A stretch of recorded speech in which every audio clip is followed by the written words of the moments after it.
दक्षिण पश्चिम मान्सूनच्या प्रगतीसाठी वातावरण पोषक बनलेलं आहे। परिणामी 4 जूनच्या सुमारास मान्सून केरळमध्ये दाखल होण्याची शक्यता भारतीय हवामान खात्यानं वर्तवली आहे। पुढील 2 दिवसात मान्सून दक्षिण पूर्व अरबी समुद्राचा आणखी काही भाग, लक्षद्वीप बेटे आणि केरळच्या किनारपट्टीवर पोहोचण्याची शक्यता आहे। केरळमध्ये आगमन झाल्यानंतर पुढील 8 ते 10 दिवसात मान्सून महाराष्ट्राच्या सीमेवर पोहोचू शकतो।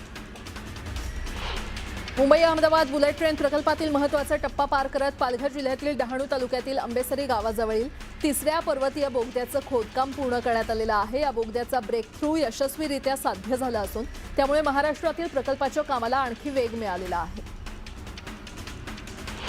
11वी ऑनलाईन प्रवेश प्रक्रियेसाठी लागणाऱ्या नॉन क्रिमिलियर आणि EWS प्रमाणपत्र सादर करण्यास विद्यार्थ्यांना 3 महिन्यांचा कालावधी देण्यात आलाय। सध्या पहिल्या नियमित फेरीतील प्रवेश निश्चित करण्याची प्रक्रिया सुरू असून अनेक विद्यार्थ्यांकडे आवश्यक ती प्रमाणपत्र उपलब्ध नसल्याच्या तक्रारी प्राप्त झाल्या होत्या। यामुळे विद्यार्थी आणि पालकांकडून मुदतवाढीची मागणी करण्यात आली होती। 12वीच्या असंख्य गुणपत्रकांवर विद्यार्थ्यांचे फोटो नसल्यामुळे शाळांकडून पुन्हा फोटोसाठी प्रक्रिया केली जाणार आहे। राज्य परीक्षा मंडळानं मुंबई मंडळाला याबाबत तातडीनं सूचना जारी केलेल्या आहेत। फेब्रुवारी-मार्च 2026च्या उच्च माध्यमिक परीक्षेत काही विद्यार्थ्यांच्या गुणपत्रक आणि प्रमाणपत्रांवर छायाचित्र मुद्रित न झाल्याचं समोर आलंय। त्यानुसार शाळांकडून त्या विद्यार्थ्यांच्या बाबत फोटो संदर्भात प्रक्रिया सुरू केली असल्याचं राज्य परीक्षा मंडळाच्या व्यवस्थापकांनी सूचनापत्र जारी केलंय। गोरेगाव ते बोरिवली दरम्यान हार्बर मार्गाच्या विस्ताराची प्रतीक्षा करणाऱ्या लाखो प्रवाशांसाठी दिलासादायक बातमी आहे। मुंबई अर्बन ट्रान्सपोर्ट प्रोजेक्ट अंतर्गत राबवण्यात येणाऱ्या या महत्त्वाकांक्षी प्रकल्पाला गती देत पश्चिम रेल्वेनं माती भरणं आणि पूल बांधकामासाठी निविदा मागवलेल्या आहेत। उपलब्ध जागांवर प्रत्यक्ष कामं सुरू करण्याच्या दृष्टीनं हा महत्त्वाचा टप्पा मानला जातोय। त्यामुळे पश्चिम रेल्वेवरील गर्दी कमी होण्यास मदत होणार असून प्रवास अधिक सुलभ होणार आहे। मुंबई डिजिटल तिकीट व्यवहारांमध्ये परताव्यासाठी प्रवाशांना होणारा त्रास कमी करण्यासाठी पश्चिम रेल्वेनं सरळ सेवा सुरू केलेली आहे। ती प्रवाशांसाठी दिलासादायक ठरत असून पोर्टलद्वारे 2.5 महिन्यात 1723 तक्रारींचं यशस्वी निराकरण करण्यात आलेलं आहे। पावसाळ्याच्या पार्श्वभूमीवर वीजपुरवठा सुरळीत राहावा यासाठी महावितरणाकडून देखभाल आणि दुरुस्तीची कामं सुरू करण्यात आली आहेत। या कामांमुळे नागपूर शहरातील विविध भागांमध्ये काही काळासाठी वीजपुरवठा बंद ठेवण्यात येणार आहे। काँग्रेस नगर विभागातील 8 रस्ता चौक परिसरात सकाळी 7:30 ते 10:30 वाजेपर्यंत वीजपुरवठा खंडित असेल। नागरिकांनी आवश्यक नियोजन करून महावितरणाला सहकार्य करावं असं आवाहन प्रशासनानं केलं आहे। नागपूरच्या नवीन विधान भवन प्रकल्पाला प्रशासकीय मान्यता मिळाली असली तरी प्रत्यक्ष कामाला अद्याप सुरुवात झालेली नाही। नवीन विधान भवन उभारण्यासाठी विद्यमान इमारतीतील काही खोल्यांचं पाडकाम करावं लागणार आहे। सुमारे 1000 कोटी रुपयांच्या या प्रकल्पाला प्रशासनाची मंजुरी मिळाली असली तरी प्रत्यक्ष बांधकाम हिवाळी अधिवेशनानंतरच सुरू होण्याची शक्यता वर्तवली जाते।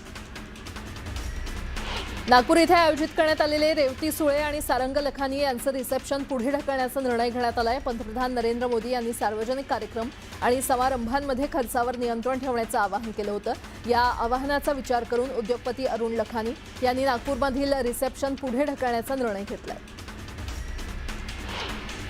अहिल्यानगरच्या कोपरगाव तालुका हद्दीमध्ये समृद्धी महामार्गावर प्रवाशांचं वाहन अडवून लुटणारी आणि डिझेल चोरणारी आंतरजिल्हा टोळी अहिल्यानगर गुन्हे शाखेनं जेरबंद केली आहे। टोळीतील 6 सदस्यांना अटक करण्यात आली असून त्यांच्या ताब्यातून 9,28,000 रुपयांचा मुद्देमाल हस्तगत करण्यात आलाय।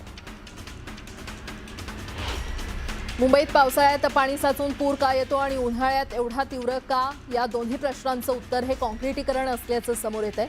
मुंबईत 60% अधिक जमीन सिमेंटच्या थराखाली गाडली गेली आहे आणि त्यामुळे पाणी जिरवण्याचं प्रमाण 0% आहे। तर शहरातील झाडं तोडली गेल्यानं अलीकडच्या काळात तापमान वाढल्याचं समोर आलंय।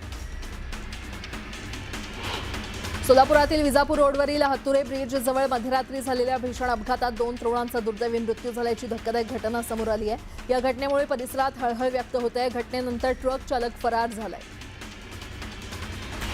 मुंबईत भाजपच्या पदाधिकाऱ्यावर लैंगिक छळ केल्याचा गुन्हा दाखल झालाय। आरोपी युसुफ रंगावालावर डोंगरी पोलीस ठाण्यात गुन्हा दाखल करण्यात आलेला आहे। महिलेशी चॅटिंगवर आक्षेपार्ह भाष्य केलं तसंच त्यानंतर महिलेला व्हिडिओ कॉल करून गंभीर गैरवर्तन केल्याचा आरोप आहे। या प्रकरणी डोंगरी पोलिसात गुन्हा दाखल झालाय। विरार वांद्रे लोकलमध्ये एका ज्येष्ठ नागरिकाला बसण्यासाठी जागा मिळाली नाही म्हणून त्यांनी चक्क दोरी आणि लाकडी फळीच्या सहाय्यानं डब्यात पाळणा बांधून त्यावर बसून प्रवास केल्याची घटना घडली आहे। इंधन दरवाढीचा फटका महामंडळाला देखील बसतोय। एप्रिलच्या सुरुवातीला 91 रुपये प्रति लिटरनं मिळणारं डिझेल मे अखेरीस 100 रुपयांपर्यंत गेले। प्रति लिटर जवळपास 10 रुपयानं वाढलेल्या डिझेलमुळे एसटी महामंडळाच्या धाराशिव विभाग कार्यालयाला दररोज 3,20,000 रुपयांचा तोटा सहन करावा लागतोय। तिकीट दरात कोणतीही वाढ केली नसल्यानं एसटीच्या तिजोरीवर लाखो रुपयांचा भार पडतोय। धाराशिवमध्ये निवडणुकीच्या आचारसंहितेदरम्यान कृषी विभागानं शेतकऱ्यांची कार्यशाळा आयोजित करून लाखो रुपयांचा निधी गडप केल्याचा आरोप क्रांतिकारी संघटनेनं केलाय। या घोटाळ्याची चौकशी करावी यासाठी क्रांतिकारी संघटनेच्या कार्यकर्त्यांनी जिल्हाधिकारी कार्यालयासमोर उपोषण सुरू केलंय। मावळमधील दारुमरे ते सांगावडे या सुमारे 2.4 किलोमीटर लांबीच्या सिमेंट कॉन्क्रीट रस्त्याच्या कामावर ग्रामस्थांनी आक्षेप घेत निकृष्ट दर्जाचं काम होत असल्याचा आरोप केलाय। पीएमआरडीएच्या देखरेखीखाली सुरू असलेल्या या कामात नव्यानं टाकलेल्या कॉन्क्रीट रस्त्यावर आवश्यक तेवढं पाणी मारलं जात नसल्यानं रस्त्याला ठिकठिकाणी भेगा पडत असल्याचा दावा नागरिकांनी केलाय। रायगड जिल्हा राष्ट्रवादी काँग्रेस पक्षाच्या विस्तारित जिल्हा कार्यकारिणीची महत्त्वपूर्ण बैठक सुतारवाडी इथे पार पडली। विधान परिषद निवडणुकांच्या पार्श्वभूमीवर प्रमोद म्हसकर यांच्यावर पक्षाच्या पेण विधानसभा मतदारसंघाच्या कार्याध्यक्षपदाची जबाबदारी सोपवण्यात आली आहे। खासदार सुनील तटकरे यांच्या हस्ते त्यांना नियुक्तीपत्र प्रदान करण्यात आलं। गोंदिया शहरातील गोविंदपूर येथील प्रसिद्ध साई मंदिराच्या जवळील एका विद्युत डीपीला रात्रीच्या सुमारास अचानक भीषण आग लागली होती। या आगीमुळे परिसरात काही काळ भीतीचं वातावरण निर्माण झालं होतं। दरम्यान स्थानिक नागरिकांनी सतर्कता दाखवत वेगवेगळ्या मार्गांनी आग विझवण्याचा प्रयत्न केला, मात्र या भीषण आगीत विद्युत डीपी पूर्णपणे जळून खाक झाली आहे। विधान परिषदेच्या सांगली सातारा स्थानिक स्वराज्य संस्था मतदारसंघाची छाननी प्रक्रिया पूर्ण झाली। त्यानुसार या निवडणुकीसाठी 7 उमेदवारांचे नामनिर्देशन पत्र वैध ठरले। सीमा सुनील पोद्दार यांचा अर्ज अपूर्ण असल्यामुळे अवैध ठरवण्यात आलाय। मिरजेत पूर्व वैमनस्यातून तरुणावर 5 ते 6 हल्लेखोरांनी प्रदीप उर्फ शिव अथणीकर या तरुणावर 5 ते 6 अज्ञात हल्लेखोरांनी धारदार शस्त्रानं प्राणघातक हल्ला केल्याची धक्कादायक घटना घडली आहे। मिरज टाकळी रोडवर चांद फ्रूट जवळ हा हल्ला झाला आणि अथणीकर याच्यावर अनेक वार झाल्यानं प्रकृती चिंताजनक असून त्याच्यावर अतिदक्षता विभागात उपचार सुरू आहेत। पिंपरी चिंचवडमध्ये आता खुलेआम गांजा विक्रीचा धक्कादायक प्रकार समोर आलाय। भाजपच्या नगरसेविका अर्चना कारंडे यांचे पती अक्षय कारंडे यांनी निगडी परिसरात सुरू असलेल्या गांजा विक्रीचा पर्दाफाश केलाय। गांजा खरेदी करणाऱ्यांना रंगेहात पकडत त्यांनी निगडी पोलिसांना तातडीनं घटनास्थळी बोलवलं, मात्र माहिती देऊन देखील बराच वेळ घटनास्थळी पोहोचले नाहीत। पोलिसांकडून उडवाउडवीची उत्तरं मिळाल्यानं अक्षय कारंडे यांनी तीव्र संताप व्यक्त केलेला आहे।